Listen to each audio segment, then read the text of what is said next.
In this video, we're going to continue with purple crystals. We're going to start off with B and then C, and we're going to end off with D. So the first slide I'm going to show you is purple beryl. Another name for beryl is morganite.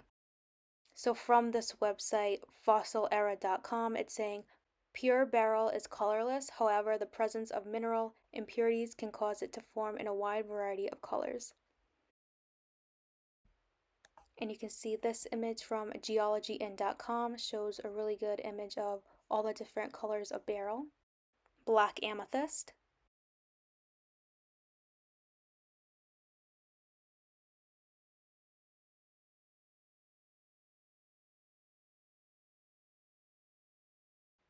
blue john, which is a rare version of fluorite,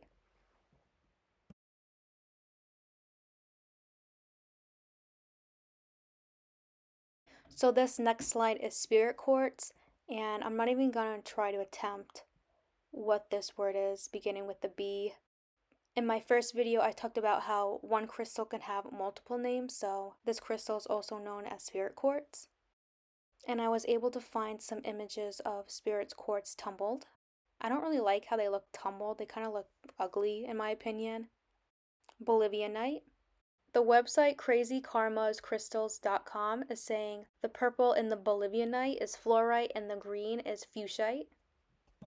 So if you remember from my first PowerPoint going over purple crystals starting with A, you would remember ametrine, and ametrine, one of its trade name is Bolivianite. So this crystal or mineral, whatever it's identified as, is mined in Bolivia, and they're just calling it Bolivianite, but obviously this needs a better name for it, considering that ametrine is associated with this name. Brandberg anhydrous quartz. Brandberg is a country in Namibia, and what makes this crystal very unique is while it was being formed, a little air pocket got stuck in there, and then also a little bit of water. So when you move the crystal around, you can actually see the water in the air pockets move around. Boronite, also known as peacock ore. When you move the rock around in your hand, there's many different colors that reflect off the light. You can see there's purple, and then there's blue, and then there's some orange and red in there, and there's a little bit of yellow. The middle image is of boronite tumbled, bostomite with sudgelight. Just to quickly go over it, bostomite is actually a brownish, orange, reddish color, and sudgelight is primarily purple, but once these two minerals come together, this is what they look like in this middle image here. This crystal, I believe, is pronounced cacoxenite. The left image is of it raw. In the middle image is what it looks like once it's been cut and polished and ready for a piece of jewelry. This piece of coxenite has a lot more clear quartz to it, but you can see there's still a little bit of that purple and orange color in there. Chalcedony. Here are some good images of chalcedony tumbled. This website, navneetgems.com, has a great image showing what colors of chalcedony are dyed, which is black, lavender, yellow, green, and an aqua. And it's also saying the most natural color a chalcedony can come in is the deep sky blue with purple hues to it. So charoite is definitely more on the mineral side than a crystal. As you can see, charoite comes in many different beautiful shades of opaque purple. The image all the way to the left, you can see there's some lavender and some pink inside that charoite. The image in the middle is just charoite in its raw form.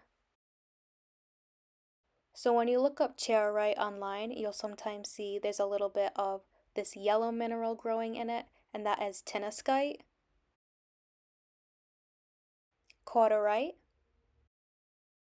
Caudarite is also known by its trade name iolite. The website nationalgemlab.in says caudarite forms a primarily solid solution series with the rare mineral seconindite. And I thought I would just also throw in the slide showing what seconindite looks like. Iolite is also one of those gem grade crystals that people like to use in jewelry. So here is a really good chart showing the different grades of iolite and their colors. Purple corundum. So the reason why sapphire and ruby are in parentheses is because ruby and sapphires are both made out of aluminum oxide. Corundum is a crystalline form of aluminum oxide. Ruby and sapphire are different colors and varieties of corundum. And a majority of this information I got from GeoGirl on YouTube and just a little Wikipedia search. The image on the left is a ruby corundum tumblestone. And the image all the way to the right is also corundum, but I believe it also leans more into having the chemical makeup of a ruby, or it's just on that red side of a ruby, and that's why it's going for $1,000. So watching some YouTube videos, a lot of people were saying that if the corundum was leaning more on the red side, it was a ruby, and if it was leaning more into like the purple or the blue, it's a sapphire. But on this website, WeenRichMineralsInc.com is calling this little specimen a ruby. I don't know if they're calling it a ruby because of the color or if it's because scientifically speaking, it falls more into the ruby category. So corundum isn't really grown on clusters like an amethyst would, so that's why different corundums like sapphire and rubies are very rare and they're mostly used for jewelry. As you can see the image to the right, this corundum ring is going for $12,000. Creedite. Creedite can also come in orange. Cuprite. Cuprite is also known to be in the color red, and I was able to find some websites saying cuprite can also be found in green. Cobra jasper.